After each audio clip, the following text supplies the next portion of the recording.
Right. Pastor Mark, I think we're up. Yeah, you caught me in the midst of a drink there, Oh, finishing sorry. off my coffee. I'm good to What go. are you drinking? What kind of coffee is it? Uh, it is organic Sumatra mandheling Yeah. by Archer Farms. Archer Farms. Is that Yeah, Target? that is correct. Hey, so thanks for joining us for Lunchtime Live. This is Pastor Bill, and Pastor Mark. Pastor Mark is here too. And we are discussing the concept of the half-hearted mountain climber today. So just a reminder, don't just start watching this and then decide to not listen. We've got plenty of stuff to be talking about today. But Pastor Mark, I do have a question for you. Okay. My question is this: when you go to Starbucks, Mm-hmm. what is your order? Uh, Usually a grande black dark roast coffee. Dark? Simple, simple. Yeah, dark roast. Got to be dark roast. Huh. How about you? Well, okay, so it depends, right? It depends on like Okay. if I'm really tired, Uh-huh. I'll usually do a triple shot of espresso with a little bit of steamed milk, Woo, and man. and it just gets you going. That That get you shaking on the inside? well, that's how I get to preach all the way that I preach. It's like, well, That makes a lot of sense. I get it. Yeah. youth group too. The kids know when I've had a triple shot of espresso with steamed milk or I haven't. Um, because I'll pull a Pastor Mark and stand up when I'm preaching. Uh, What? remember that one time? That was a good I, time. I do. I do remember that one time. Anyway, hey, while you're watching, Riley and Chris is here too. Um, what kind of Starbucks drink do you order? What's your order? I think Chris likes tea. Chris is usually hot tea, but I'm not sure. Andrea, welcome. What is your Starbucks order? We're talking about this. And, if Starbucks is not your jam, what is the coffee place that you really enjoy? Mm. Yesterday was National Donut Day. Did you know that? Was? It How was. did I miss out on that? I missed the opportunity.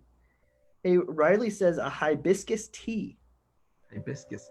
Hibiscus tea. I've had that before, I think, and it's pretty yummy. Is it?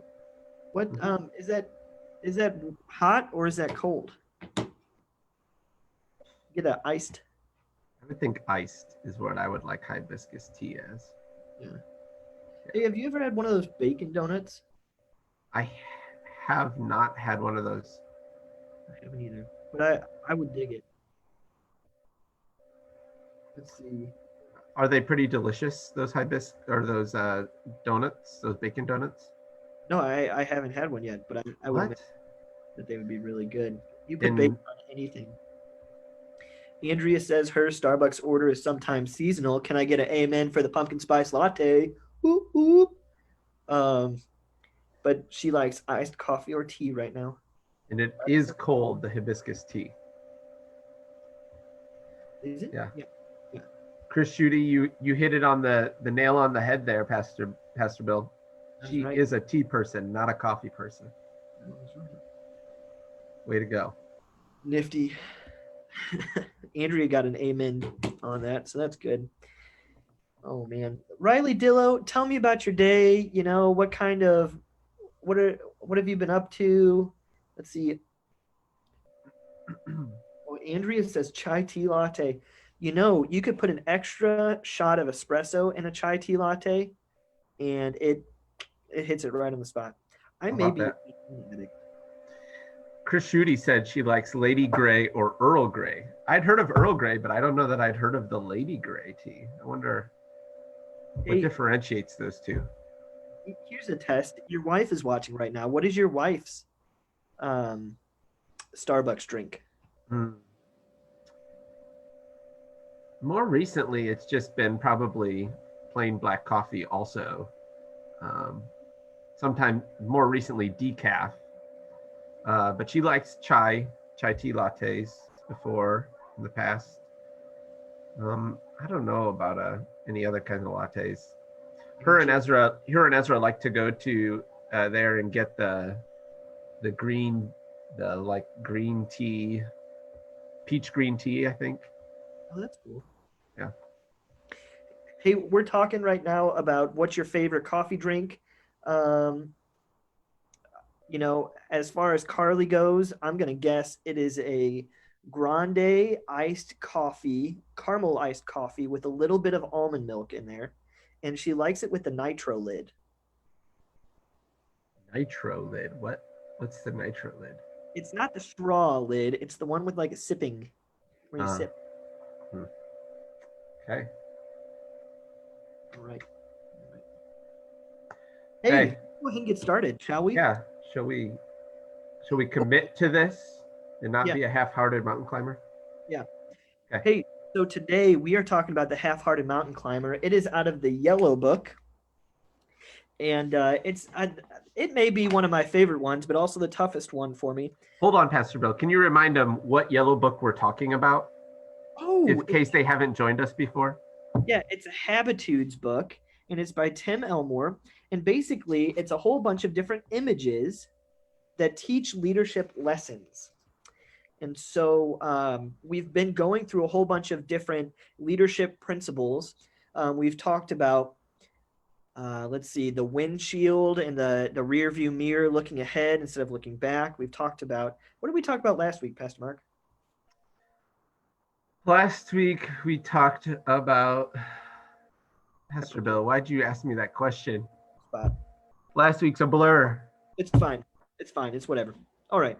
But today we are talking about the half-hearted mountain climber. And the half-hearted mountain climber is a story that goes like this. There were a bunch of people that started climbing this mountain. And you go and I forgot what mountain it is. In the Swiss Alps, I believe. Yeah, it's in the Swiss Alps. So they go and start climbing this mountain, and it's so high and so tall that eventually somebody built a inn, a uh, Restaurant. a restaurant and an inn kind of place at the middle of the mountain. And basically, they built it so that climbers could stop off and like get something to eat and then go on their way to keep climbing up the mountain. And the idea is that, or what they found out was that oftentimes when people stopped at that inn, when they stopped at the restaurant, they never actually finished going up the mountain. They decided, you know what? Halfway is just okay. Like we're content with halfway. And so then they'd finish their meal and they'd finish their stay there and they'd start seeing all the people come back down the mountain and there'd be this feeling of disappointment Mm. that they didn't actually end up finishing the mountain. And what we want to present to you today is this idea that we are all mountain climbers in this journey called life. And true leaders don't just stop at the inn or in the restaurant of life. They go all the way. They finish the journey. They complete the summit. They get to where they're going and they don't quit halfway in between. A half-hearted mountain climber. Yeah. And, there's many reasons why we might, stop short of kind of reaching those goals, right? Of making it to the summit. Kind of the example you gave is, people got comfortable, right? They had gone a while and then they thought, it's really hard climbing this mountain and it's a lot of work, get kind of sweaty, breathing hard. It's a lot more comfortable to sit in here and eat this nice food and it's drink some drinks, hang out and just enjoy people's company. Why do I need to go all the way to the top of that mountain? That I'm not missing anything. I made it this far, right? And so it really is this conversation of commitment of and what do we do when we begin to get discouraged or worn down when we're climbing these mountains? Because we face these all over life, right? And whether we continue to push ahead or not is going to define you know, who we are and the direction we go in life. So, Pastor Mark, I think there's a couple different reasons why half-hearted mountain climbers never finish the journey. I Yeah. think the first reason that half-hearted mountain climbers never finish the journey is that they're so focused on the walking up the mountain that they never actually focus in on what it'll look like at the top of the mountain. Mm. They're so focused on the journey and the struggles happening right now that they never look ahead to think, is this going to be worth it? Yeah. So they focus on the negatives in the immediate without looking toward kind of with the future vision, right? Of holding, you know, why am I doing this, right? Of the greater why, the worthwhileness of that. I think the other reason, and again, this is a tension that we're experiencing, but the other reason that people never finish the journey is they underestimate the work that it's going to take to get there. Mm. So Mm-hmm. half-hearted mountain climbers stop what they're doing on one side because um, they're not focused enough on the end goal. And the other reason on the other side is that they're so focused on the end goal that they have unrealistic expectations of the here and now. Yeah. Yeah. And so maybe the question that we pose to you today is, where have you seen this concept in your life? Where have you seen half-hearted mountain climbers? Where have you been a half-hearted mountain climber? Maybe it's, you wanted to get a degree in something, and so you started out, and then you realized it was, it's a whole lot easier to not be in school. Or maybe it's, you had a job or a task that you've been set out to do, and what does it look like? When have you been a half-hearted mountain climber?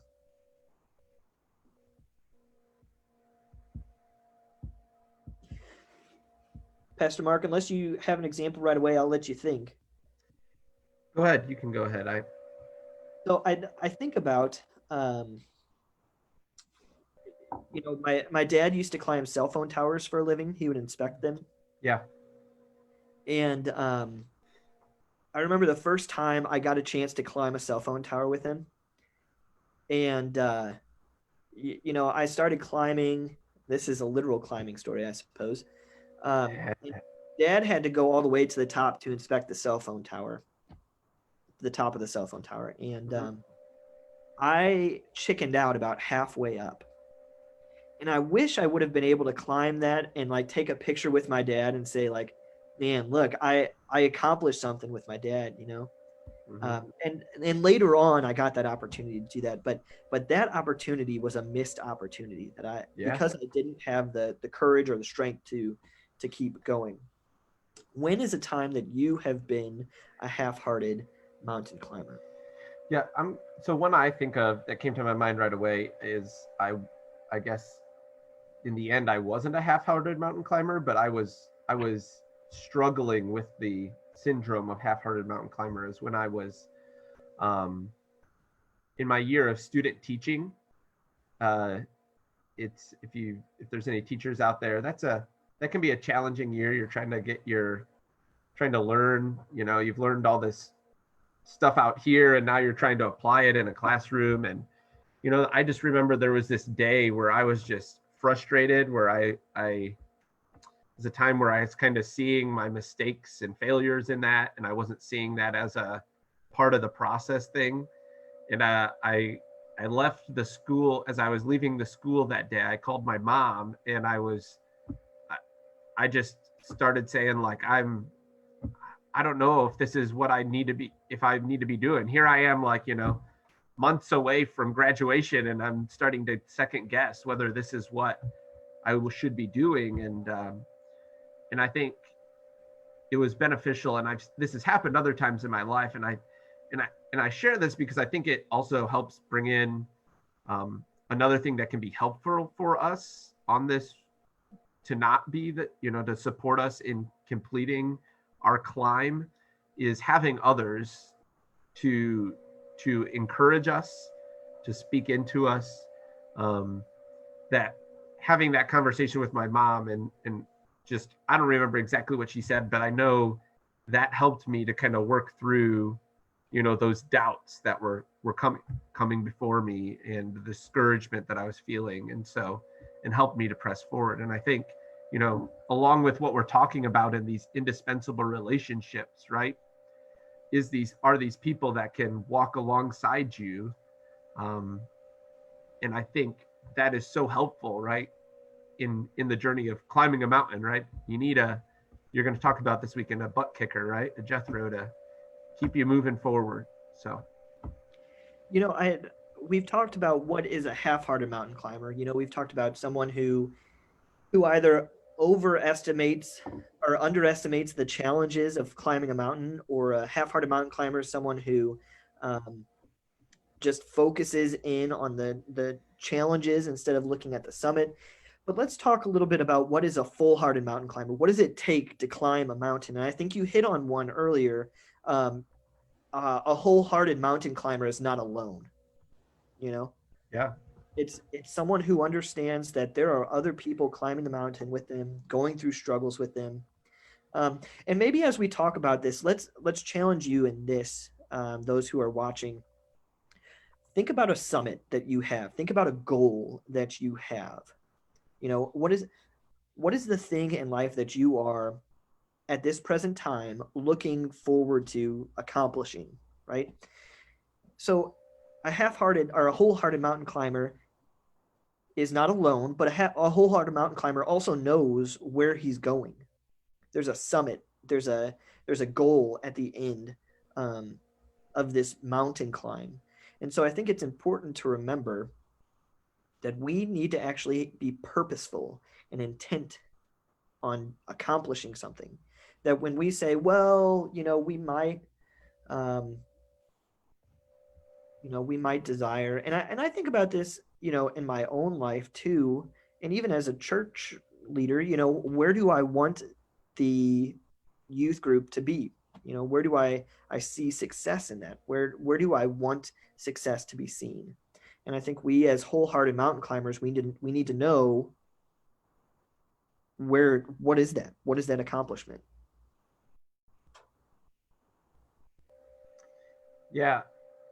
My lovely wife said the kicker is not being or doing these things alone, especially if the thing is challenging. What you're talking about is commitment, right? That commitment and the discipline that goes along with that is key to being a wholehearted mountain climber, right? It is journeying with others that can hold you accountable to meeting those and encourage you along the way. But I think there is part of that that's a self-discipline issue, right? And that especially is true when it comes to that idea of, am I going to choose comfort, the easy route, right? That's not going to get me necessarily to that, isn't going to get me to that goal, or am I going to choose uncomfortability and challenge, because I know in the end it's getting me to this goal, this valuable thing, this growth in the end, and that takes self-discipline, right? It takes, I'm going to choose to do the uncomfortable thing because that doesn't come natural. I think you're right. I think it is conviction, but it's also understanding what you're convicted about. It's your understanding of the summit. Yeah. I think so often we think about life as a journey with no end in sight other than we're gonna we're gonna die and go to heaven one day, right? Yeah. But I think we need to understand, and we need to paint a picture of what that goal is. Angie talked about raising teenagers is an ever-changing mountain climb, and I don't have any teenagers, but I work with teenagers, so I can see that. And I wonder, what is the summit? And when you're raising a teenager, what is the goal, right? And I think about how we need to be able to define that win, Mm. and we need to be Yeah. convicted about it, and we need to say, okay, is this, because there are some summits that it's okay to stop halfway up the mountain because the summit isn't really that great. But we need to determine, what about the summit, what about the top of the mountain is actually worth the work. Mm. So You what you're know, saying is getting to the heart of the value, right? That's behind that. What are the values that we have, and how does how does this summit, how does this goal meet or connect to that value?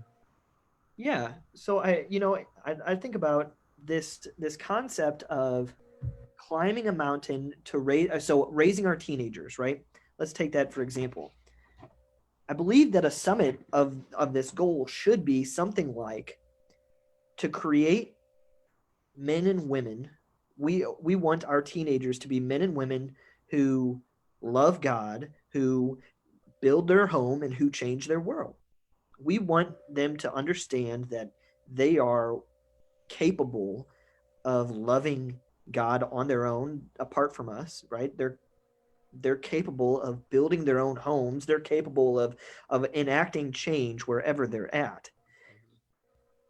And if that's the summit that we're going to, if we are really convicted about that and we're saying, "Oh man, can you wait or could you imagine the blessing of having a 21-year-old kid who's in college who is just on fire for Jesus and who is able to build relationships that bring healing and hope to other people, who is able to actually enact change in the world."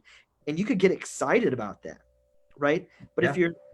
if your goal in raising a teenager is, well, let's let them live, like let's help them be alive by the time that they're 18, that's maybe less of a goal. You know what I'm saying? Yeah.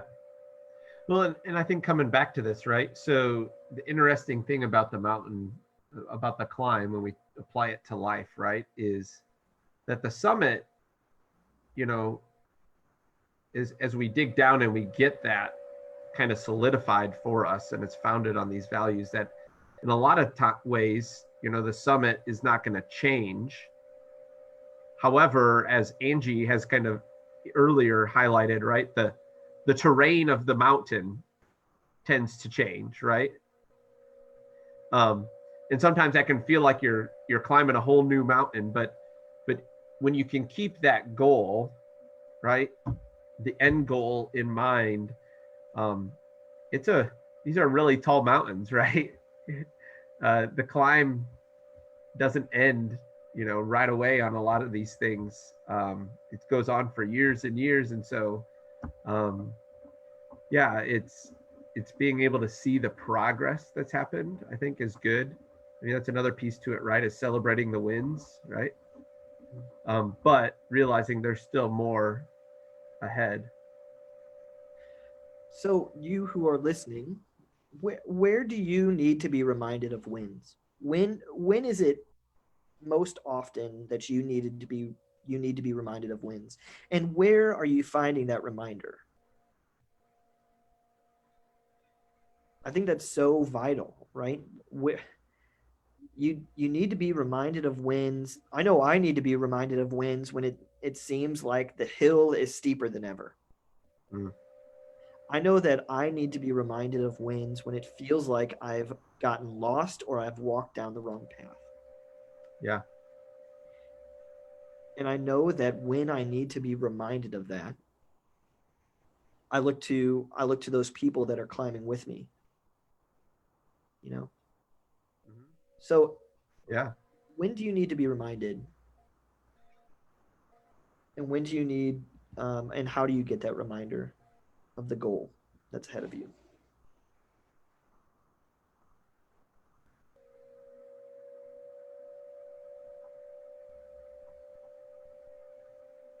You're not sit- Oh, are you asking me now? Oh man, I was waiting for them to respond.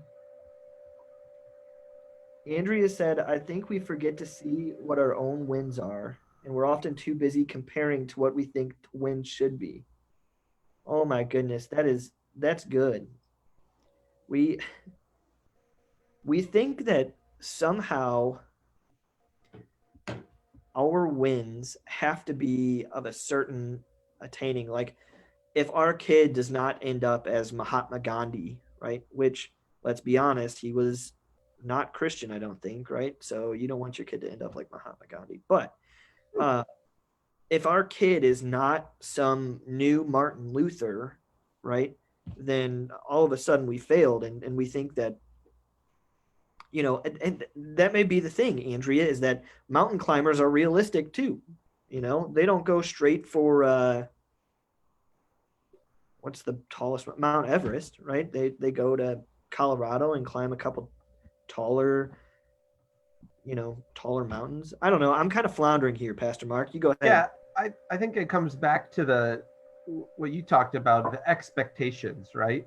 Having realistic expectations of what a win looks like, of what the challenges might be on the climb, right? You talked about one of the reasons people become half-hearted mountain climbers is because, they underestimate the challenge that's going to be there, right? At the same time, when we have unrealistic in the same, with that, right, come unrealistic expectations of wins, right? And we think the win needs to be this huge big thing up here, right? And we're disappointed and disheartened when we're not there in, 1 week, right? It's like looking at Mount Everest and thinking, oh, I should be at the summit in a week, right? And then we're not there at the end of the week, and we're like, oh man, I guess I failed. I might as well just stop now, right? I can't do this. It's that realistic expectation of the challenges and being able to say, okay, here, what are the realistic wins? Where should I be in a week? If we're not there, why, what did we accomplish? Or, and re-looking at that of, what did we accomplish and how can we do better going forward? How can I keep moving forward in the climb? Because sometimes in mountain climbing, you're going to slip and fall down, right? You're going to slide back a little, but that's part of the climb, the challenges of the climb. That's right. That's a Miley Cyrus song. Hey, so okay. Hey, so our time is almost done here, but I do want to tell you, you who climb mountains, you who set goals, and you who seek to accomplish them, God is working through you. And I'm praying that God will continue to give you a mindset for your summit. Know that you are not alone. Know that the summit and the goals that you set, if they are God honoring goals, the journey may be difficult, and it will be difficult. You're not going to get some easy paved path up the mountain, but God has ordained you for such a time as this. To love God, to love Him, to build our home, to change our world. Climb that mountain together. Encourage one another. Define our wins together. Understand that the journey is hard and be realistic about that, but also understand that what God's going to do with a group of people who love God, build a home, and change the world, who attain that summit, what God's going to do with those people is he's going to change the world around us, and he's going to impact Decatur for his good and for his benefit. Yeah, that is so true. You said it well. I don't know that I have anything else to add to that. Hey, Andrea said last week's topic was the velvet brick. Ah, yes, velvet covered brick. Yep. All right. Hey, blessings, friends. We will see you next week. If you have not heard, we are meeting back at church, and we are hoping that you would join us. I think there's a link here if you want to reserve a spot. I think that'd be awesome. If you wake up Saturday, well, if you wake up Sunday morning and you're like, oh no, I haven't reserved a spot, still come. Still join us for church. And we've got communion this Sunday from 12 to 2, so join us then. We also have a voters meeting tonight. If you want to join us in the sanctuary, that'll be fun. And yeah, keep on climbing those mountains. Amen. Love you guys. Take care.